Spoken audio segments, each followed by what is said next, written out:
First and foremost, I want to give all praise, honor, and glory to Yahweh, Ba'ashem, Yahushai, Ba'ashem, Rokakwadash.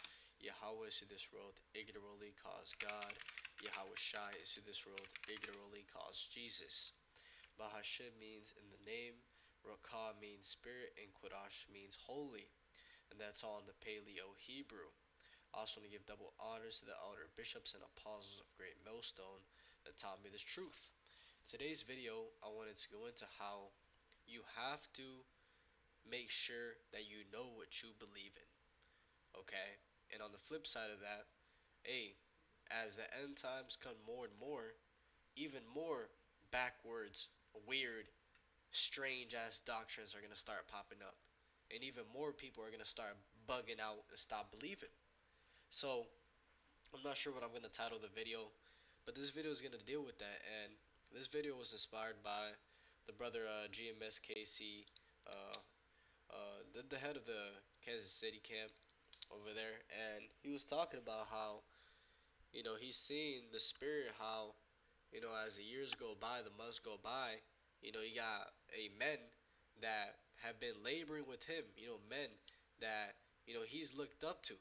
All of a sudden, start bugging out and completely fall out of the truth, stop teaching, stop believing, and just become bug outs. Just go back to the world and become niggas.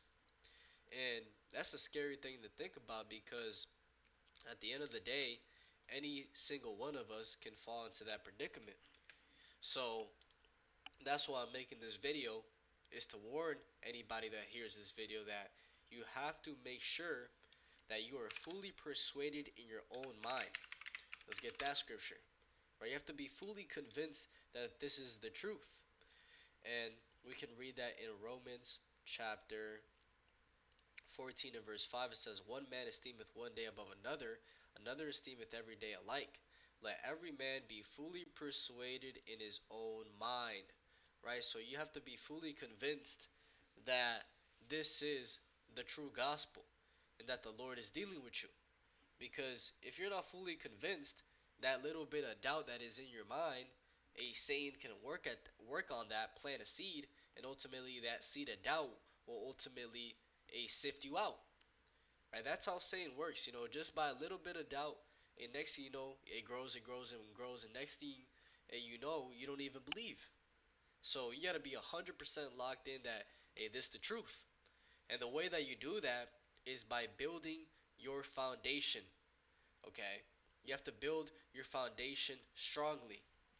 So let's read part of that here in Luke chapter 6 and verse 46. It says, and why call ye me Lord, Lord, and do not the things which I say?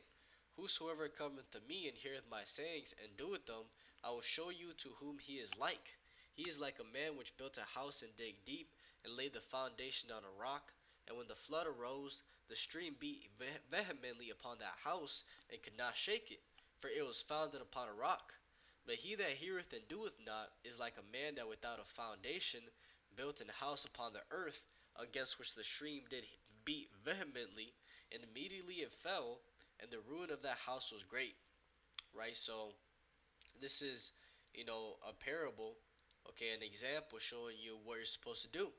First and foremost, you're supposed to listen to what Yahweh Shai said, right?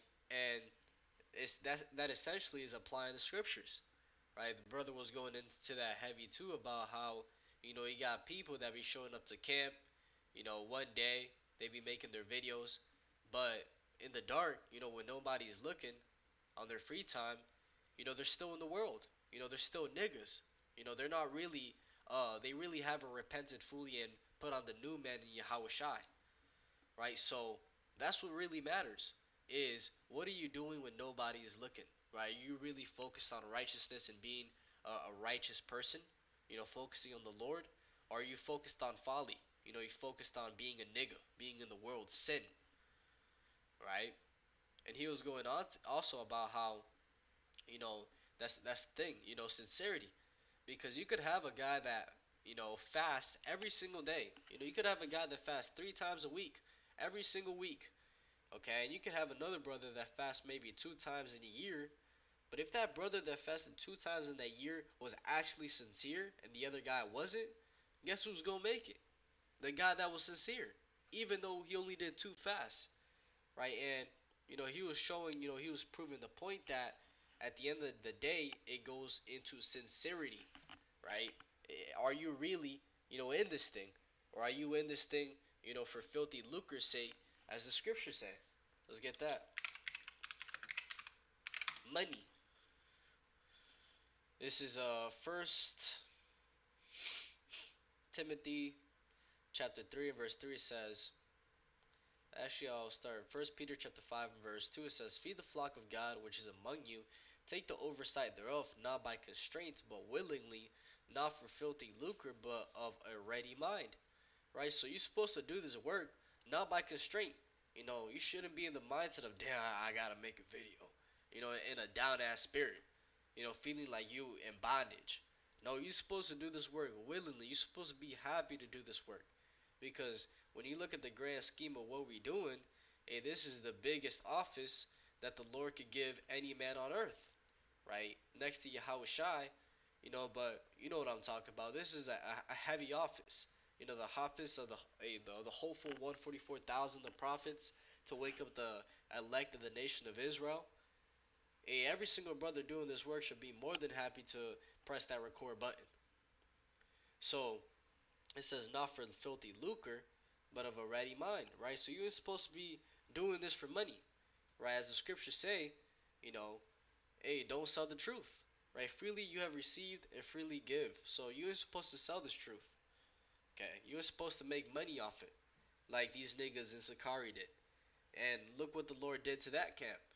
Completely disbanded them and exposed, the fraud of a leader that they had. That, hey, their leader, Gorilla Hebrew, it came out that nigga was making like $300,000 off the church, off the believers a year, and he was getting pegged.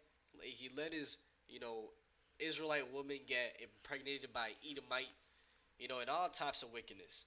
So, the Lord completely just disbanded that and showed you that He ain't dealing with them because they weren't following the script that Yahweh Shai laid out. They were going about trying to establish righteousness by their own way. So let's read this in Matthew chapter 24 and verse 24. It says, "For there shall arise false Mashiachs and false prophets, and shall show great signs and wonders, insomuch that if it were possible, they shall deceive the very elect." Okay, and that's what I wanted to talk about also, is how at the end of the day, the elect gonna believe no matter what. Right? The elect are gonna be able to see through all the bullshit, are gonna be able to see through all the false teachers, the false doctrines. Lord willing, I'm a part of that number. We're gonna be able to see through all of it, right? Because the truth is unbreakable. It has no cracks, no holes. But a false doctrine, you could tear that shit apart, like a piece of paper. It's very easy to spot the inconsistencies. And, one thing about that is that if you're not learned, if you're not studied, if you don't have that strong foundation, if you don't, you're not fully persuaded, if you don't know what you're dealing with, you can get caught up in a false doctrine, right? You can get sifted, right? So that's why I wanted to go into how it's important that you build that foundation, right? Scriptures talk about how you got to start with the milk scriptures, right? Start with the basic scriptures. Salvation is only for Israel, right?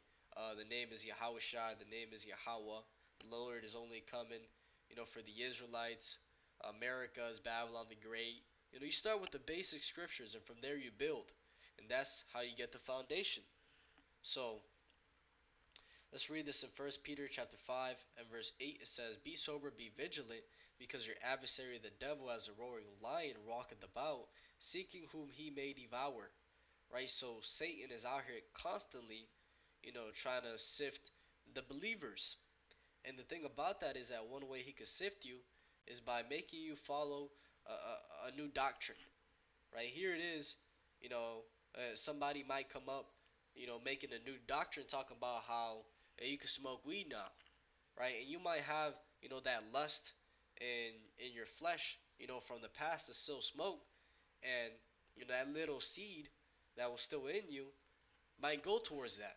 Satan might put it in your mind to start, looking into that. And here it is, the guy that teaches it could twist a scripture, be clever with it, and next thing you know, you out of there. You out here smoking weed, and hey, ultimately got sifted. Saying got you.